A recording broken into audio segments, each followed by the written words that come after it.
Hi everyone. Hi Daniel and Alan. Do you want to come up and join me?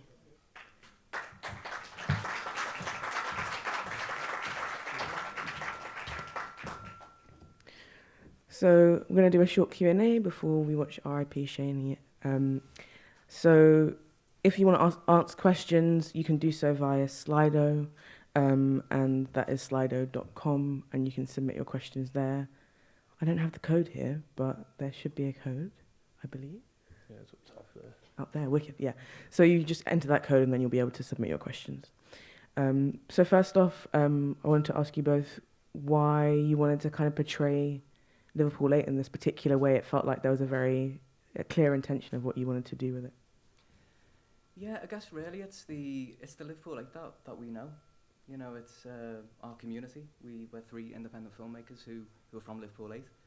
And that's what we see, you know, the positivity, the creativity, the culture, the interest in food. It's all part of what's on our doorstep, really. So we thought that was an interesting contrast to how the area is perceived outside of Liverpool. As Joe Frag says, if you Google Toxteth, all bad things come up about the riots. If you Google Liverpool 8, all nice things come up. And I guess it's been like that for quite a long time now, and it's been done, and it's probably a little bit boring now, really. So we thought, well, let's make something about all the cool stuff which is going on and what we see, you know, from day to day. So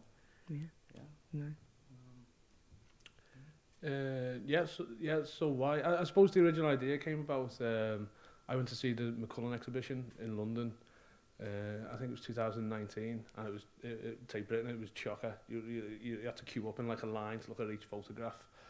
I found it really annoying, not only for all the people, but I was listening to people behind me, and it was just like these white posh people talking about having supper when they're going home. While I was looking at these like poor images of sort of, you know what Don McCullin took in the 70s in Finsbury Park in London, and then we come up to images of Liverpool 8, Toxteth as it said, and it just annoyed me that these people behind me who've been annoying me for the last half an hour might look at this one image and pair it together with what they've probably heard nationally through the media, what happened in 1981, and have an idea of my community, which they would have no right to have an idea about my community. And then we come back, and I just said to Al, you know, we both like Don's work, we both like photography. Why don't we sort of create a new sort of portrait of the area using, you know, it's nearly 50 years old, that photo, half a century on. You know, let's readdress and just take it from, you know, a grassroots level, because we live there, we love it, and you know, that's how it started, and it was a lovely project to work on. And how did you kind of get in touch with Don McCullin? Like, it seemed like that was a real, the centre part of the film was kind of around the photos and around him and around also taking your own photos as well, because that's kind of a big part of the film. So it was quite hard to get in touch with Don, to tell you the truth. We tried various sort of routes, and in the end we got a request to him, and the answer was no, type thing, and I just didn't really like that answer. So it sounds really creepy, really, and I could have been a PI in another life, but I actually somehow spent a day finding out where Don McCullin lived.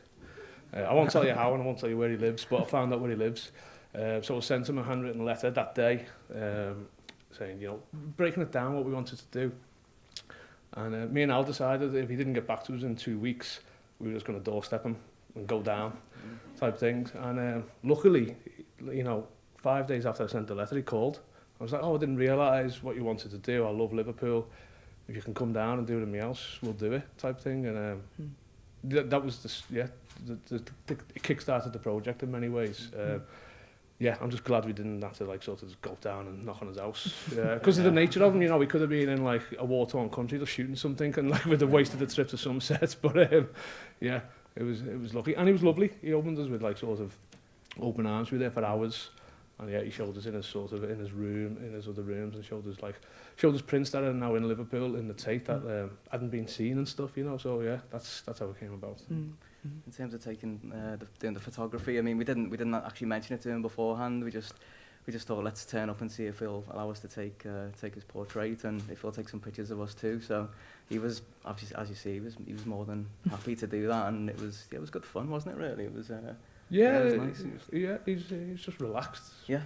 Just one of his favourite pubs in Liverpool's the Crack, which he used to drink in the 70s and 80s, and it's my local as well. So he's just straight away. He understands the city, he understands the culture. So it was a good few hours, wasn't it? Yeah, it was. Yeah. And did you decide to photograph the other people in the film as well? Like, was that intention that you had before, or did that kind of develop after the conversation with John? No, it was an original intention, really. I mean, this film, like as you've seen, it's very much like a vignette style or portrait style film. And we set that kind of outline early on. We didn't want it to be too edited. We wanted it to be about people in Liverpool 8, and for them to represent Liverpool 8 through their passion or their job, their music, their art, their poetry, whatever it is. Let people speak. And the best way of doing that, we think, is just to give people space. Not to edit the film too much, just to kind of let it breathe. So yeah, that's literally based on portraiture. If you look at a portrait, you look at a portrait, and you study it and you think about it. So yeah, the photos just came naturally, and of course, like, we shot them on black and white film because it just made sense with it being based on a black and white photograph by McCullin. So yeah, that's how that came about. We've got a question from the audience, which is kind of links to that in a way. How did you find all your contributors and the people that you kind of profiled in the film? It was a mix of things, really. It was a bit of research, because there's certain things we wanted to cover, like poetry, music, art, food. But a lot of it was just sort of like what interests us in the community. So like near the end of the film, we go to Al Rama Chicken Shop. I'd found that like a month before. I was amazed by it. I was just like, "Do you want to be in our film?" He was like, "Yes." Lodge Lane shawarma is my favourite place for a shawarma in Lodge Lane. I go all the time. Peter Cavanagh's pub is my locals. It was the same with you, eh? It's just like, what do we just find interesting? And I don't know, it was a mix. It was a mix of just like, what do we find interesting, but then who is interesting, maybe, who we can reach out to. Yeah, like I've known Ronnie Hughes for a number of years, just from being involved in like community projects in Liverpool. He's got like an encyclopedic knowledge of the streets in Liverpool, and he does a lot of good community work as well. So he felt ideal, really, for talking about kind of, that street view, within the context of the film. So we knew we had to speak to Ronnie. Other things just came about from being on the street, effectively. Yeah. Just me and Dan, just like spending a lot of time on the street with a camera. People would come up and speak to you, and Delucia, who owns the hair salon on Granby Street, Baby Dolls, someone came up and said, "Oh, well, if you're filming in the area, then you need to speak to Delucia. She owns a hair salon. She's known the community for, her family go back here generations." So yeah, we give her a call, and she was like, "Yeah, great, come down and we'll do an interview." That's what's nice about like shooting in working class communities. If you just rock up with a camera, people are like, "What are you doing here?" And once you speak to them, you sort of tell them, did they open you? Did they really like embrace you? You should film this, you should film that type thing. I suppose that plays in with the whole idea of like street photography in many ways, of just going somewhere, with a camera and just seeing how people interact with you type thing. So that was nice, that like sort of symmetry. When of like those two things coming together, really. And we met a few contributors from being there with a camera. Our first shoot was at Granby Street Market, which looks a lot colder than the rest of the film, because the rest of the film was shot over summer, and everyone looks freezing. Like, you see the two fellas drinking a whiskey to keep warm. That was our first shoot. We met Joe from that, and then it just literally like a domino effect of this, because it's our communities on our doorstep. Get out, film, and the rest just sort of fell into place. Great. Another question from the audience. At what point when you were making the documentary did you decide to include yourselves as the filmmakers, photographers? It seemed like it was like, it's your area too, so maybe that was part of it. Yeah, I think that just happened quite naturally, really. It just felt like, as I was saying, that was me and Dan who shot this whole project. So it just, as we're making a conscious effort to integrate into our own community, and because you've still got to make that effort. It might be your own community, but you've still got to kind of bring in contributors. You've got to gain people's trust. People have got to know that their best interests are at heart. We were just kind of part of that. You know, it's just a natural integration into the shoot. So we didn't plan it. It was natural. Yeah, we wanted to feel intimate, like it was just us, because it was just us on the streets type thing, and we wanted it to feel like that, if that makes sense, rather than you know, when a big film crew rocking up, which a lot of do, rock up to the Liverpool 8 area, film, say the comments and then leave. We wanted it to feel like really grassroots, sort of on the ground, which again plays into the sort of street photography type thing. You know, when you look at sort of Don's images or any street photographer's images, you know, it feels like there's only one person behind the camera. That's the beauty of photography. There is one person behind the camera and the subject, and that's why, I don't know, it's I don't know, I won't say it's truer than film, but there's more poetry maybe involved in film, and I think that's what we were going for in the end. And yeah, it's and because we were just film photographers, we thought it'd just be a bit of fun to get them sort of filming us back. Yeah. Another question. What song was the song that you used at the start and the end written by a local musician?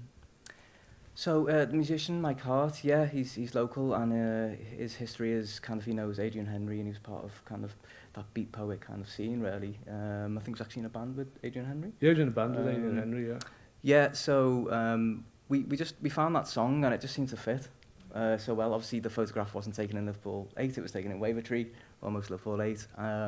And just, yeah, everything, what we found a lot of the time was a film with Roger McGough as well. Kind of things just kind of like go full circle, really. So, yeah, it just seemed to fit the project in a number of ways, really. Yeah, it's a beautiful song. And it doesn't actually say the title in the song, really. It's not even about Liverpool 8, it's about a love letter. I think it was written in 1960, but I don't know, it plays into that sort of, that 50-year sort of journey between sort of McCullin's images and Roger McGough and the Mersey sort of poets, and sort of, you know, our interpretation of the area today. Yeah, it's a beautiful song. I love it.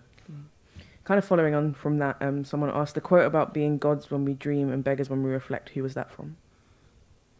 That's from Werner Herzog. Yeah. We're just having a bit of fun. As you can see with that section, so they're quotes from Stacia Franach, who's the girl jumper over the puddle. I'll persecute her for about a year. She didn't want to be on film. She didn't want to do an audio interview.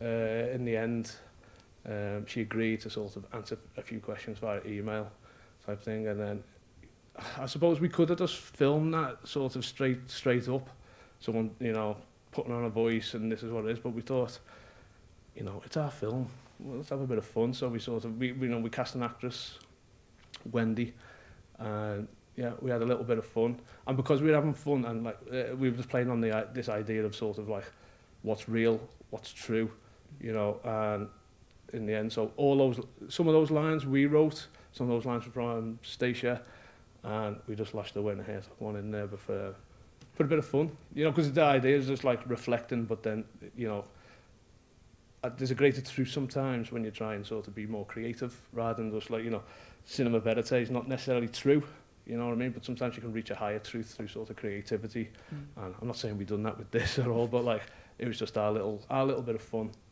really. And yeah, to stretch the creative muscles a bit. Yeah. So we're running out of time a little bit. We've got a couple more questions, but I'm gonna select one so that we keep the time. But someone asked, how did you get the funding for the film?